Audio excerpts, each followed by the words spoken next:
Сайн байцгаана уу? Уурхайн тээвэр хичээлийн семинар номер 3 эхлэхэд бэлэн боллоо. Өнөөдрийн сэдэв авц сонсмолын зүтг хүчний тооцоо.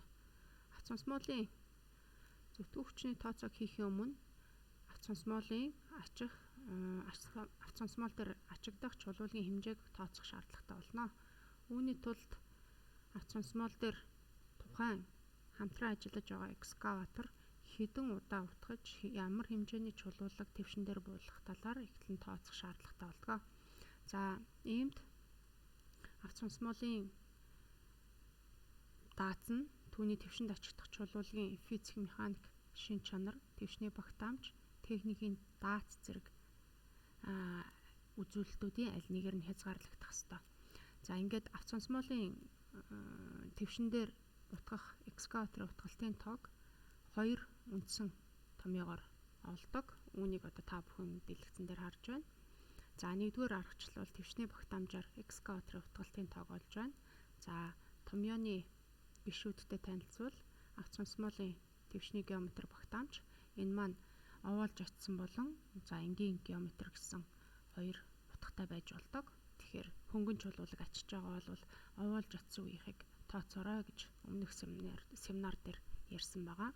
За твшин дээр овоолж очихыг тооцсон коэффициент байна. Энэ твшний овоолгалтын коэффициентийг бол 1.1-ээс 1.3 хооронд авах боломжтой. Энэ нь бол сэргэжилтийн коэффициенттэй шууд хамааралтай байгаа. За энд экскаваторын шанагны багтаамж тэгэхээр өгдөлд өгсөн экскаваторын шанагны геометр багтаамж байна гэсэн үг байна. За уг гишүүн маань бол шанаг дүүргэлтийн коэффициент. Шанаг дүүргэлтийн коэффициент болон шанагдах чулуулгийн нягтралыг тооцсон коэффициентийг дараах хүснэгтнээс шууд чулуулгийн шинж болон чулуулгийн хувийн жингээс хамааруулан авч болдгоо. Тэгэхээр зэрэг хүснэгтийг ашиглана гэсэн үг байна.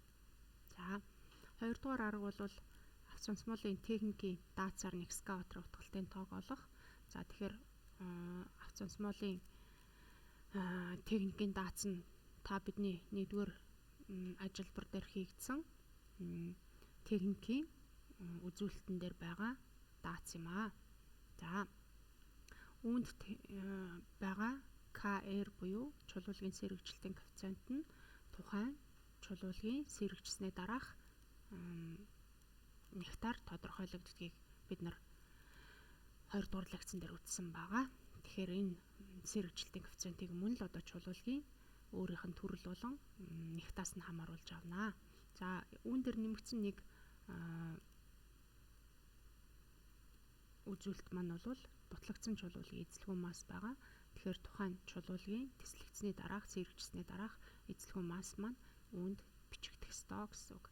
За дээрх одоо хоёр томьёогоор тодорхойлсон экскаватор утгалтын тооны тоон утгыг бүхэлжлэхдээ 0.175-аар бүхэлжлээрээ жишээлбэл одоо 673 гарсан бол утгалтын тоог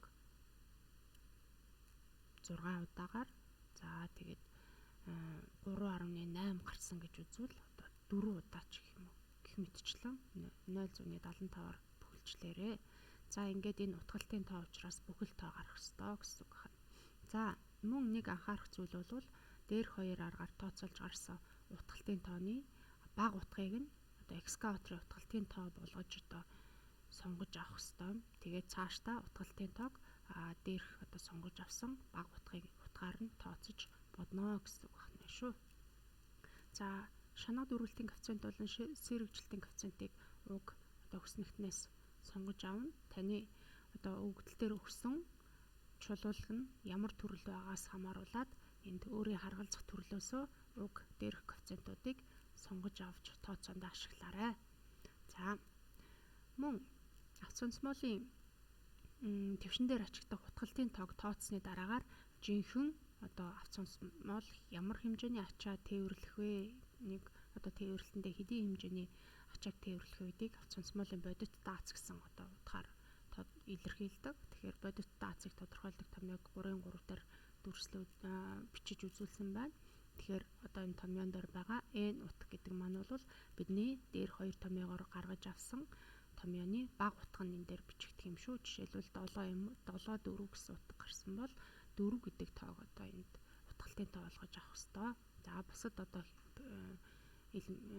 томьёоны бусад одоо хэсгүүдийг бид нэр бүгд тайлбарлагдсан байгаа. За үүний дараагаар тухайн авц сонсмол даацаа үндсэн одоо техникийн даацаа хэрхэн ашиглаж одоо байгаа юм бэ? Хэдэн хувьд ашиглаж байгаа юм бэ гэдгийг дац хуршилтын коэффициентээр илэрхийлдэг.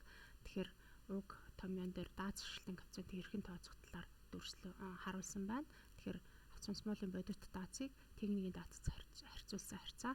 Уг харьцаа маань коэффициент маань 1-ээс дээш гарч болно. Энэ маань бол тухайн авц сонсмол өөрийн даацыг одоо нэмж илүү одоо даацыг өөр дээр ачаалж атсан байна гэдгийг бол илэрхийлнэ. Жишээлбэл 1.2 гарсан гэвэл 20%-аар илүү одоо өөрийн дац техникийн даацаас 20%-аар илүү ачааг өөр дээр атсан байна. Тээвэрлэлтийг явуулж байна гэж одоо унших юм аа. За твшний багтаамж ашиглалтын коэффициент гэдэг үзүүлэлт мөн одоо геометри багтаамжийг хэрхэн ашигласан бэ? Хэр дүүргэлттэй байгаа юм бэ гэдгийг илэрхийлдэг нэгэн коэффициент утга байгаа. Тэгэхээр үүнийг бол 3.5 гэсэн томьёоор тодорхойлно. За энэ мөн бас 1-ээс дээш утгатай байж болно. Гэхдээ тухайн чулуулын нэгтээс хамааруулаад энэ бас одоо 1-ээс доош утгыг бас авч болдог шүү. За ачаатай авц сонсмолын бодит жинг одоо 3.6 гэсэн томьёоор тодорхойлж байна. Энэ маань бол бодит жин дээр өөрийн массыг нэмсэнтэй тэнцүү байна. Тэгэхээр яг тухайн одоо ачаатай үеийн бодит жингээ авц сонсмол болон түүний хөдөлгүүр бол ачааллаж одоо тээвэрлэлтийг явуулна гэсэн үг. Энэ маань бол авц сонсмолын хөдлөх бүрэлдэхүүнийг сонгоход нэлээд их хувь нэмэр шалгуур үзүүлэлт болдог үзүүлэлт юм шүү. За хөтлөгч дуган дээрх ачааллыг 3.7 гэсэн томьёоор тодорхойлно.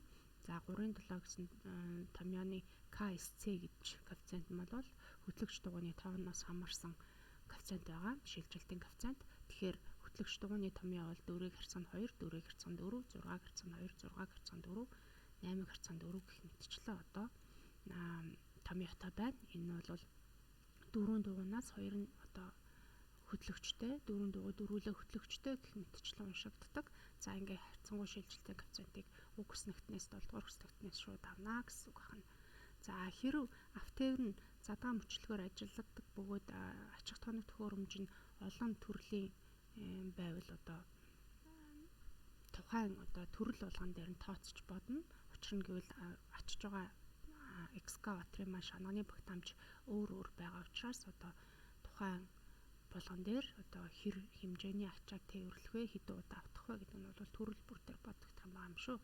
За ингээд бидалтын өгөгдлийн дагуу оюутны кодныхоо төгсгөлийн орногийн одоо тоотой адил вариантыг ингээд өгөгдлийн дагуу вариантаа сонгож өгөгдлийн дагуу тооцоо хийгээрэй. За асуух зүйл байвал багшаасаа тодруулж асуугаарай. За мөн одоо тооцооны өгөгдөл болон тооцоо хийх дарааллыг хавсрахсан учраас та бүхэн түүнийг бас дахин нэгтэлж хараарай. Ингээд амжилт хүсье та бүхэнд. Баярлалаа.